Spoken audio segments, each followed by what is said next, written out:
This One's Wife, a rosé by any other name. Hello, I'm hgtudor, and welcome to the exterior of one of the Tudor towers. It's a glorious day here, and I thought it would be apt to share that with you and let you see a little of the cornflower blue sky, the meadow next door, and listen to your glorious narrator tell you how it all is in relation to the world of This One's Wife. As you know, This One's Wife launched, stretching the word to its most elastic, American Riviera Orchard retirement homes back in March. Since then, we've been subjected to a shitty video of her, some jam, some dog biscuits, a bit more jam, and so far that's it. But now it's being reported that This One's Wife is actually going to extend her range. Hilariously, having failed to sell anything so far, indeed, having failed to have anything for sale so far, This One's Wife is apparently going to move into the sale of the alcoholic beverage wine. And she's going to launch, apparently, with a rosé wine. Now, I'm sure that there'll be those who will start to think, aha, rosé wine, rose, this is another dig in relation to Rose Hanbury and the supposed affair. Keep in mind that This One's Wife is not a sophisticated narcissist, and ultimately, with matters such as that, one is reading far too much into the actions of This One's Wife. When it comes to This One's Wife, it's very simple to understand. Her interactions with other human beings or anticipated reactions are governed by her narcissism. I saw a comment yesterday where somebody had stated, HG, it's not always about her narcissism. You seem to think that it is. Well, actually, that person is more or less wrong, as I've made it clear on a number of occasions. If a narcissist is sat in a room on their own and they're not contemplating interaction with anybody and there's nobody there, then their narcissism is effectively in sleep mode. So, for instance, if they make themselves a drink, that is because they are thirsty. But if they make themselves a drink and they make somebody else a drink, they didn't make that other person a drink because they're being kind, although it might look like that. They did it because their narcissism decreed that it would be appropriate to assert control over them through a benign act. Thus, they offered them a drink and made them a drink, which caused that person to respond favourably, demonstrating that they've been brought under control, and they provide fuel by virtue of their reaction. It is important to understand that everything that a narcissist does when it involves another human being, an appliance, is governed by the pursuit of the prime aims, the most important of which is control and fuel. This One's Wife is no different. There are still many who don't seem to fully understand and appreciate what drives her.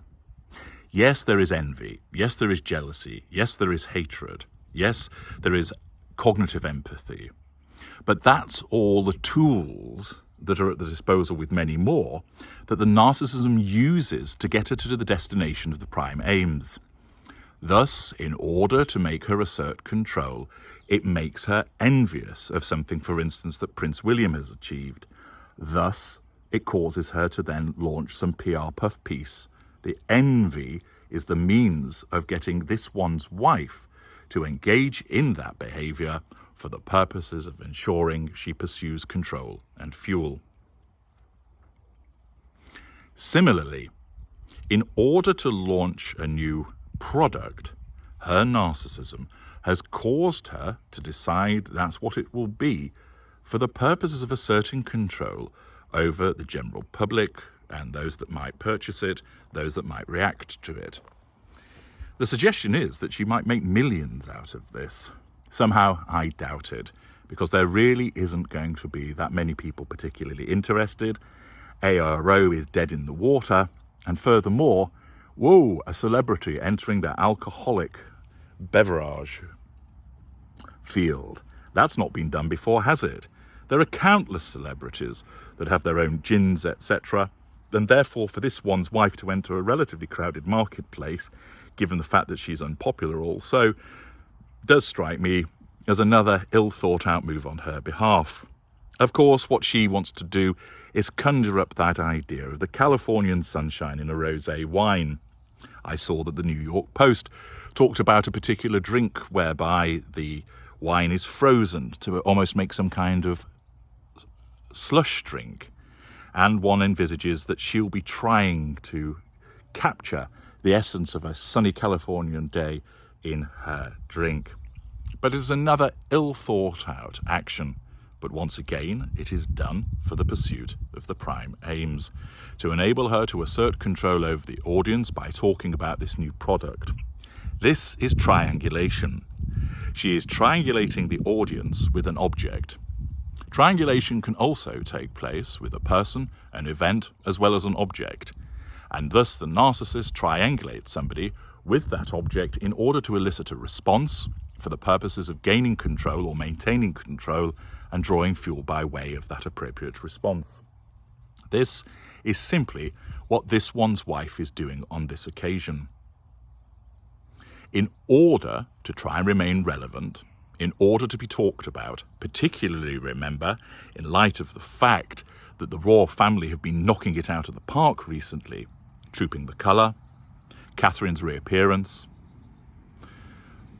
the Prince William photo with his children leaping over the sand dune, and of course the Taylor Swift selfies. It really has been a good couple of weekends and week for the royal family, which will be infuriating for this one's wife, because like any other narcissist, she can't stand for it to be about other people.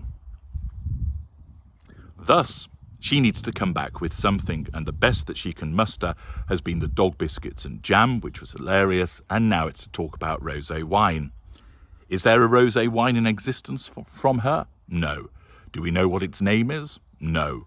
Is it available to see? No. Is it available to buy? Certainly not.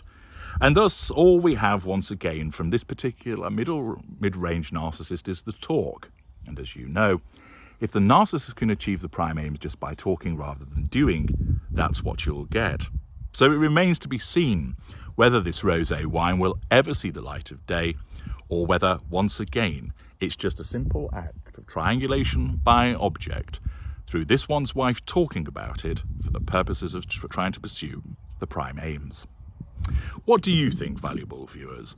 Do you think we will ever see this rosé wine?